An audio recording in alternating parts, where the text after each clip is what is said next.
There's a strange newspaper that's only delivered at midnight. My dad called it the MidnightPaper. It was exactly what it sounded like, a strange kind of newspaper that would show up at some homes at midnight. On the dot. Every Wednesday and Friday for us, but on other nights for other houses. I loved hearing about it. We'd sit at his office, late at night, late for me, at that age. But that's all I did. Hear about it?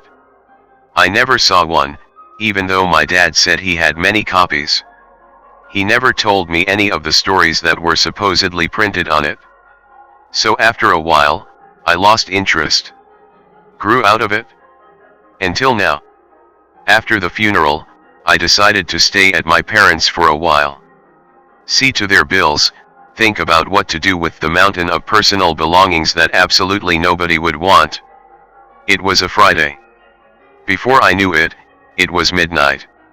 I'd stayed up in the office, poring over a pile of unpaid hospital bills, when I heard it. 3 knocks at the front door. I looked at my watch. Midnight. On the dot. Strange. I went to the front door. Looked through the peephole. Nothing. No one.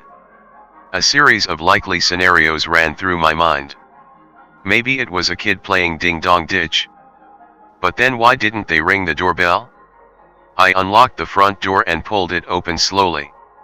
There, on the worn welcome mat, was a newspaper. At least, that's what it looked like to me. Slowly, tentatively, I picked it up with 2 fingers, like it was covered in something toxic. It was entirely black. Both the paper and the strings binding it into a roll. Then I made the worst mistake of my life, I took it inside. I sat at my dad's office desk with a knife from the kitchen. I used it to cut the knots on the black strings, and the newspaper unrolled itself slowly. It was thin, really only 1 page in length. There, on the only page, written in blocky white letters, were the words, "The MidnightPaper." This was the headline on the page and the story written below it. Living and dying on the ledge, urban legend or dangerous social media challenge. You may not have heard about it, but your kids have. There's a strange building on the edge of town. It's around 15 stories tall, and its rooftop holds a terrifying secret. The tenants know the story all too well.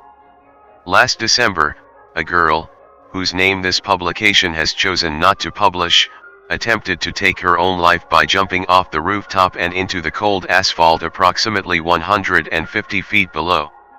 A tragic event, but unfortunately not too uncommon.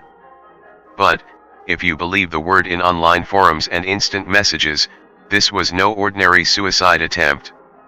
Not because of the circumstances leading up to it, but because of what happened when the girl climbed over the railing separating safe rooftop concrete and fatal plunge. As soon as the girl lifted 1 foot off the edge, something strange happened. A series of images bombarded her mind.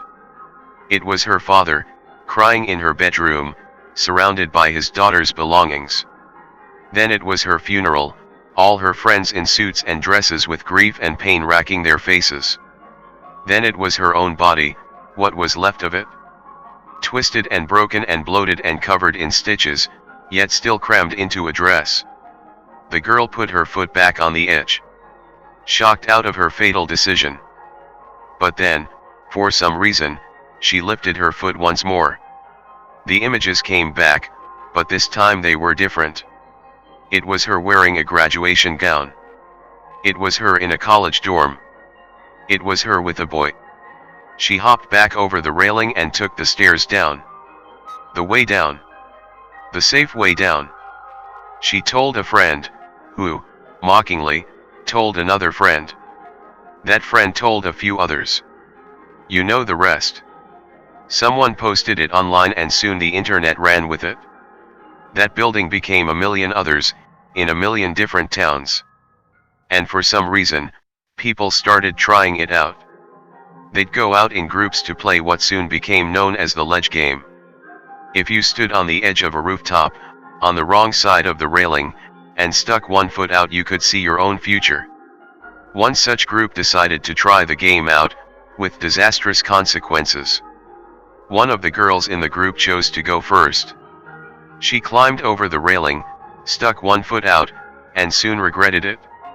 Her friends say she started screaming, her eyes wide and looking off into the distance as if seeing something horrifying. Then those eyes turned to look at her group of friends. She tried to grab one of them, as if trying to pull them over the railing with her, to take them with her as she fell. There was a funeral, with crying friends and a closed casket, much like the first girl saw. Instead of dissuading other teens from trying the game out, this news soon became an urban legend in its own right, growing into an indispensable part of the original tale. But there's something many people can't stop thinking about. What did that girl see? Whatever it was bad enough for her to ignore the visions of her own funeral and her own mangled body. Whatever it was bad enough for her to try to take her own friend's life too. Some people say it was to spare her a fate worse than death. Maybe we'll never know. Or maybe, like in some versions of the story, we'll all know soon enough. Because the girl was pointing at the sky before she leapt. As if she could see something that nobody else could. That was the only story on the only page of the Midnight Paper. I wanted to know more, to know who wrote it, who published it, who delivered it. And I knew, like a piece of intoxicating, dangerous knowledge, that all I had to do to know more was wait for the next edition to hit the welcome mat. And I'll come back here to tell you all what it says.